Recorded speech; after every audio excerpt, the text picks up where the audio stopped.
हरियाणा में स्कूलों और समुदायों को महिलाओं और किशोर किशोरियों के लिए सुरक्षित बनाने के नजरिए को बढ़ावा देने के लिए गुरुग्राम में अलग अलग स्टेक होल्डर्स की आवाजों को एक साथ मंच पर लाने का प्रयास किया। स्कूल और समुदाय एक जेंडर समानता आधारित समाज के निर्माण में काफी महत्वपूर्ण भूमिका निभाते हैं। 2012 से ब्रेक थ्रू हरियाणा राज्य में काम कर रहा है और इसके अंतर्गत विशेष रूप से स्कूलों और सामुदायिक जुड़ाव के माध्यम से राज्य में जेंडर आधारित समानता के बारे में जागरूकता पैदा कर रहा है। ब्रेक थ्रू का प्रमुख जेंडर ट्रांसफॉर्मेटिव पाठ्यक्रम तारों की टोली हरियाणा के 7 जिलों में 125 ग्राम पंचायतों और फरीदाबाद के एक समुदाय के 139 स्कूलों में 25,000 से अधिक किशोर किशोरियों तक अपनी पहुंच बना चुका है। माई सेल्फ वीरेंद्र नारा, डिप्टी डायरेक्टर SCRT गुरुग्राम। नारा साहब, हाँ सर। ब्रेक थ्रू के बारे में आप क्या कहना चाहेंगे? सर, ब्रेक थ्रू की टीम हमारे स्टेट में काफ़ी अच्छा काम कर रही है जेंडर सेंसिटाइजेशन के बारे में। और आज जो मैंने अभी इनके डिस्कशन देखा है, जो प्ले था, नाटक था, उसके थ्रू उन्होंने बताया कि हमने किस प्रकार एक विलेज में ट्रांसफॉर्मेशन किया। तो इस प्रकार ये बहुत अच्छा काम कर रही है। इस प्रकार ये सारे स्टेट में करें तो काफ़ी अवेयरनेस हो जाएगी।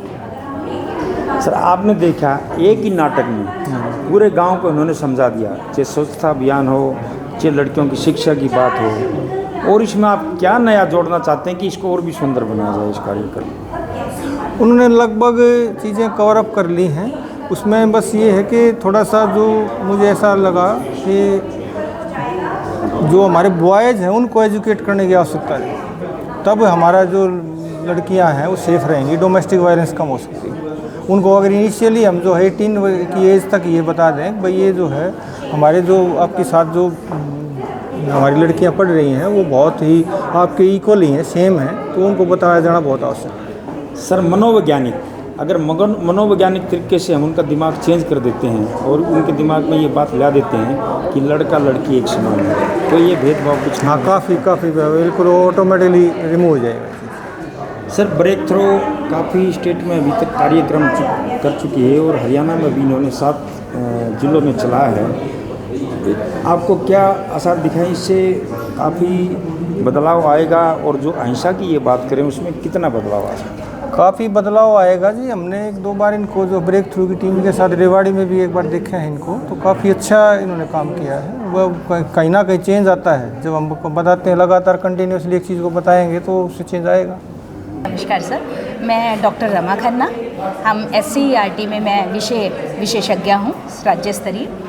तो मैडम, ब्रेक थ्रू के बारे में क्या कहना चाहिए? ब्रेक थ्रू के बारे में कुछ टाइम पहले अगर आप पूछे तो हम बिल्कुल भी नहीं जानते थे। हालांकि ये काफ़ी टाइम से बाकी भी राज्यों में काम कर रहे हैं, पर अचानक हरियाणा सरकार के साथ जब इनका कार्य हुआ तो हमारे पास ये एज अ वेटिंग के लिए काम आया था। तो जब वेटिंग करने लगे तो मुझे ये गतिविधियाँ कुछ अच्छी लगी और इसमें जो उद्देश्य थे उनको जब मैंने ध्यान से देखा तो आप लोगों को पता ही होगा कि NEP 2020 और NCF 2023 आया है, उनके उद्देश्यों से बहुत ज़्यादा मैच कर रहे थे। तो उन गतिविधियों के सहारे मैंने ये जानना चाहा कि ये उद्देश्य और ये चीज़ें तो मैच कर रही हैं। तो हमने देखा कि बच्चियों को बहुत सुंदर ढंग से, बच्चे और बच्चियों दोनों को, जुवेनाइल्स दोनों बच्चे जो हैं उन दोनों को बहुत सुंदर ढंग से खेल में कैसे हम लोग समानता पे ला सकते हैं। अंदर सुबह से हम लोग बात कर रहे थे कि लैंगिक समानता, तो पहले भी मैंने जैसे बोला कि लैंगिक समानता का मतलब सिर्फ ये नहीं है कि बच्चियों को स्कूल तक भेज देना। लैंगिक समानता का मतलब है दोनों को बताना कि अवसर क्या हैं, जिम्मेदारियां क्या हैं और उन जिम्मेदारियों को पूरा किस तरह करना है। तो इन जो करिकुलम मेरे पास आया उसमें खेल में बच्चों को बहुत सुंदर ढंग से इन सब चीज़ की जानकारी दी जा रही थी। पर ये जानकारी ये इसलिए नहीं दी जा रही थी कि जैसा कि हम देखते हैं कि आजकल बच्चे बच्चियां पढ़कर बेटियों को पढ़ाना शुरू किया था कि कंधे से कंधा मिला के चलना है, पर कुछ जैसा कि हम लोगों ने अभी कुछ दिन पहले मीडिया में भी देखा है कि किसी को सुसाइड करनी पड़ती है, बच्चियों ने बच्चों के साथ कंधा भिड़ाना शुरू कर दिया है। बट इन खेलों में, इन गतिविधियों में ये नहीं सिखाया गया। मैडम, मैं आपको रोकूंगा थोड़ा। जी सर। हरियाणा ने MOU किया, बहुत अच्छी बात है। 7 डिस्ट्रिक्ट में आपने शुरुआत भी करा दी, बहुत अच्छी बात है।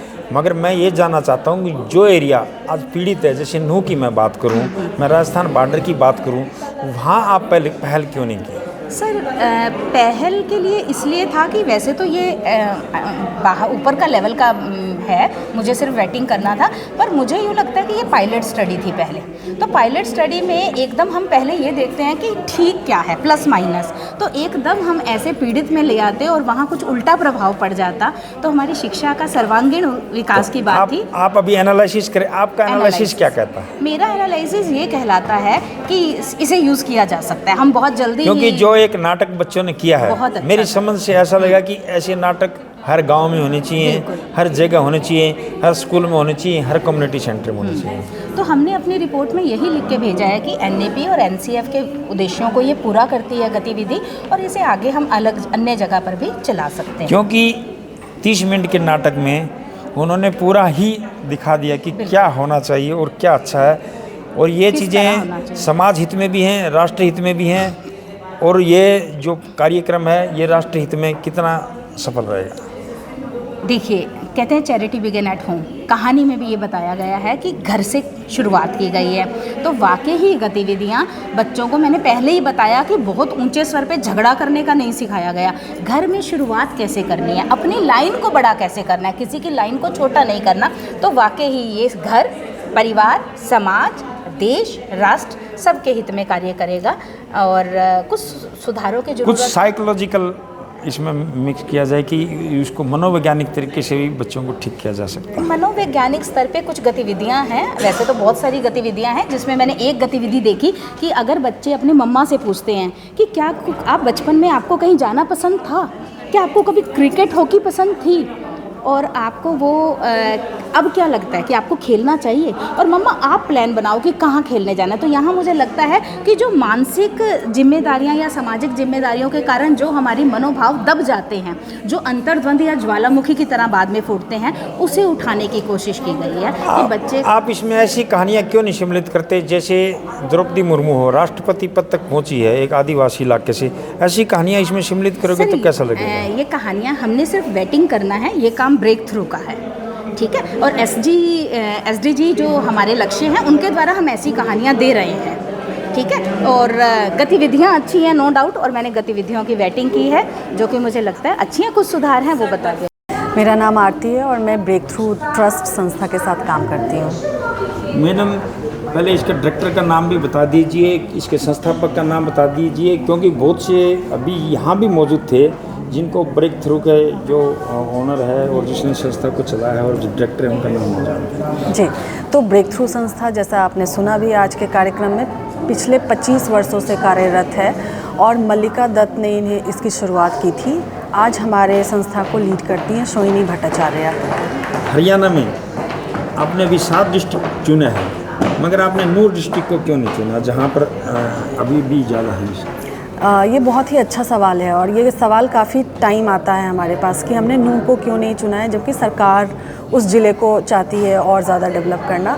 उसका कारण ये है कि हमने जो जिन ज़िलों को चुने हैं वो नूर की तरह ही है, और नूर में बहुत सारी संस्थाएं ऑलरेडी काम कर रही हैं। तो हमने सोचा कि जिन ज़िलों में और ज़्यादा ज़रूरत है, जिसमें कि जेंडर आधारित भेदभाव, जेंडर आधारित हिंसा, स्कूल के माध्यम से, कम्युनिटीज़ के माध्यम से काम करने की आवश्यकता है, वहाँ पे हमने चुना, जिनमें ये 7। दूसरा मैं बात करूँ, दिल्ली NCR डेवलप कर चुके हैं पहले ही। अगर मैं बात करूँ राजस्थान बॉर्डर की, जो ज़िले हमारे हरियाणा के राजस्थान बॉर्डर के ऊपर हैं, क्योंकि आपको पता है कि राजस्थान की मैं बात करूं, कम उम्र में महिलाओं की शादी करना, विधवा महिलाओं को अत्याचार करना, आपने इस मुद्दे को क्यों नहीं जोड़ा कि विधवा महिलाओं के ऊपर भी अत्याचार हो रहा है, वो भी बंद होना चाहिए?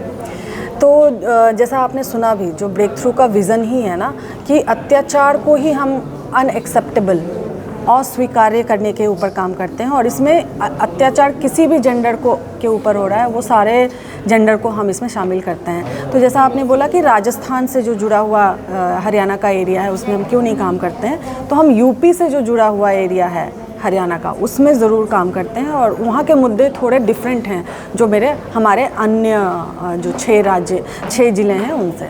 आप राष्ट्रीय लेवल पर, अंतर्राष्ट्रीय लेवल पर क्या संदेश देना चाहते हो मानवता के लिए? जी, मैं क्योंकि मैं ब्रेक थ्रू में काम करती हूँ, ब्रेक थ्रू का जो विज़न और मिशन है वो मेरा भी विज़न और मिशन है, और मैं यही संदेश देना चाहती हूँ कि किसी भी जेंडर आधारित भेदभाव और हिंसा को हम अस्वीकार्य करना सीखें और उस पर एक्शन लेना शुरू कर दें। मेरा एक सोच है, इंसान की सोच 5 साल से और 18 साल तक बढ़ती है और शरीर भी 5 साल से 18 साल तक बढ़ता है। क्यों न 5 साल से 18 साल के ज़्यादा से ज़्यादा बच्चों को इसमें लिया जाए ताकि उनको प्रेरणा दी जाए। जी बिल्कुल। तो हमारा अगर आप प्रोग्राम देखेंगे जो हमारा किशोरों के साथ है, किशोर और किशोरियों के साथ है, वो उसमें हम 11 से 18 वर्ष के ही एडोलेसेंट को हम सबसे ज़्यादा जो हमारा इंगेजमेंट रहता है उन्हीं के साथ रहता है, और उसके बाद फिर 18 वर्ष से आगे 25 वर्ष के युवाओं तक भी साथ में काम में रहता है।